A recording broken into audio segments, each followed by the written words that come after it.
చూస్తున్నా, అన్ని ఒక గంట కనిపెడుతూనే ఉన్నా. చూస్తున్నారా మేడం గారు సరిగ్గా సర్వీస్ చేయట్లేదు. ఏంటమ్మా అది? ఏంటమ్మా ఇది? 7 మొహం పెట్టుకొని ఇస్తుంటే ఎవరు మాత్రం వస్తారు? నవ్వాలి నవ్వాలి. ఇచ్చాలా? పిలవాలి. ఇదేమైనా కూరగాయలు కొట్టా?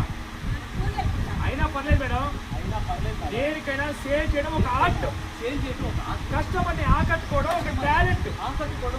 ఇప్పుడు నీ టాలెంట్ తో రోడ్డున పోయే కస్టమర్ కి ఆగి మరి జ్యూస్ తాగాలనిపించాలి. ఏం చేస్తావో చెయ్యి. అంత కర్మ నాకు పట్టలేదు. నువ్వేమంటావు బ్రదర్? నువ్వేమంటావు? ఈ మాట నా మాట బ్రదర్. అయితే మేడం గారు కస్టమర్స్ తన అమూల్యమైన అద్భుతమైన ప్రతిభతో ఆకట్టుకోవాల్సిందే. నాకు అంత అవసరం లేదు.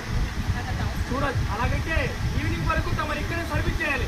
కార్తీక్ నాకు ఓకే, పారు నీకు, నాకు ఓకే. అనుకోండి అందరూ మీకు మీరే ఓకే అనుకోండి. ఇక్కడ పోయేది నా పరువు కదా. చూడండి, ఆల్రెడీ ఇక్కడ జరుగుతున్న ప్రతిదీ నా ఛానల్లో లైవ్ టెలికాస్ట్ చేస్తున్నాను. అదిగో అక్కడ మొబైల్ పెట్టాను చూడండి. చూసారు షాక్?